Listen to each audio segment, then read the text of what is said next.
أعوذ بالله من الشيطان الرجيم. بسم الله الرحمن الرحيم.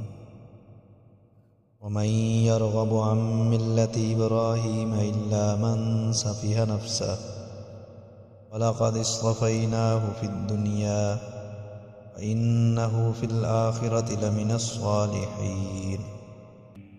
صدق الله العظيم.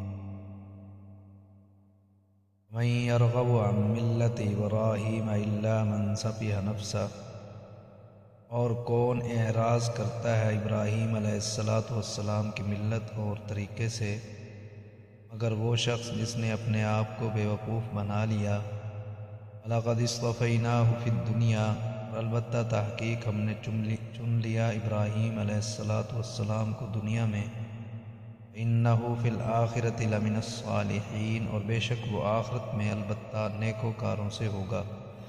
اس سے پہلے رکوع میں کعبۃ اللہ کی تعمیر کا ذکر تھا کہ کعبۃ اللہ کو حضرت ابراہیم اور حضرت اسماعیل علیہ السلام نے مل کر تعمیر کیا اور 25 دن میں مکمل کر دیا.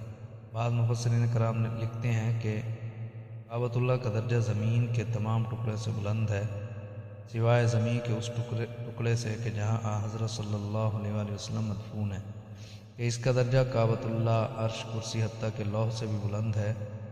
کعبۃ اللہ کی تعمیر اور ابراہیم علیہ السلام کے کارناموں کے بعد اللہ تعالیٰ فرماتے ہیں کہ جو شخص ان کے طریقہ سے چہرہ پھیرے گا وہ بیوقوف آدمی ہے. اللہ تعالیٰ کا ارشاد ہے وَمَن يَرْغَبُ عَن مِّلَّةِ إِبْرَاهِيمَ إِلَّا مَن سَفِهَ نَفْسَهُ، اور کون اعراض کرتا ہے ابراہیم علیہ السلام کی ملت اور طریقے سے. إِلَّا مَن سَفِهَ نَفْسَهُ، مگر وہ شخص جس نے اپنے آپ کو بیوقوف بنا لیا. ظاہر بات ہے کہ ابراہیم علیہ السلام کی ملت اس مذہب کا نام تھا جو اللہ تعالیٰ کی طرف سے نازل کیا گیا تھا، اور حضرت ابراہیم علیہ السلام نے اس پر عمل کیا اور اس کو اپنا لیا. اس مذہب سے وہی شخص اعراض کرے گا، چہرہ پھیرے گا جو بیوقوف ہوگا. اللہ تعالیٰ فرماتے ہیں وَلَقَدِ اصْطَفَيْنَاهُ فِي الدُّنْيَا، اور البتہ تحقیق ہم نے چن لیا ابراہیم علیہ السلام کو دنیا میں. حضرت ابراہیم علیہ السلام کو اللہ تعالیٰ نے بہت بلند مقام اور فضیلت عطا فرمائی ہے.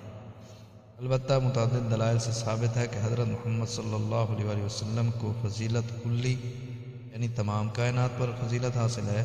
پھر اللہ تعالیٰ نے جو کمالات آپ صلی اللہ علیہ وآلہ وسلم کو عطا فرمائے ہیں وہ اور کسی کو عطا نہیں فرمائے. خصوصاً آپ صلی اللہ علیہ وآلہ وسلم کا خاتم النبیین ہونا بہت بلند مقام ہے. آپ صلی اللہ علیہ وآلہ وسلم کی فضیلت کلی کی وہ دلیلیں نہ ہوتی تو یہ آیت کریمہ اور اس قسم کی دوسری آیات بتاتی ہیں حضرت ابراہیم علیہ السلام کا درجہ سب سے بلند ہے.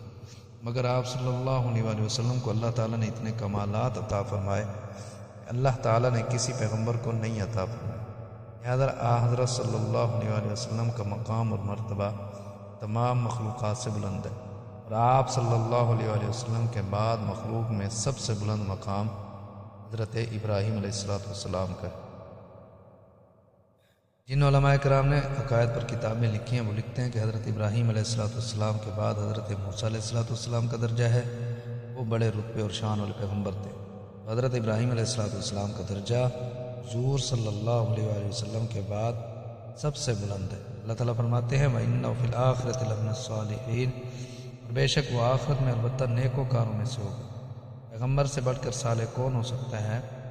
پھر وہ پیغمبر جو پیدائش سے لے کر وفات تک امتحانوں میں ہی رہا ہو. اس کی تفصیل قرآن پاک میں موجود ہے. اور یہ بھی یاد رکھنا کہ پیغمبروں کا درجہ اور مقام فرشتوں سے بلند ہے. اگرچہ فرشتے نوری مخلوق ہیں اور معصوم عن الخطا ہیں، اور پیغمبر انسان بشر اور آدمی تھے، لیکن اللہ تعالیٰ نے نبوت اور رسالت کا منصب اتنا بلند رکھا ہے کہ فرشتوں کا درجہ اور مقام پیغمبروں سے کم ہے. اور اسی لیے انسان مجموعی لحاظ سے اشرف المخلوقات ہے. انسانوں میں اللہ تعالیٰ کے رسول آئے ہیں، ان کی وجہ سے انسان کا پلہ بھاری ہو گیا. مجموعی لحاظ سے فرشتے انسان کا مقابلہ نہیں کر سکتے.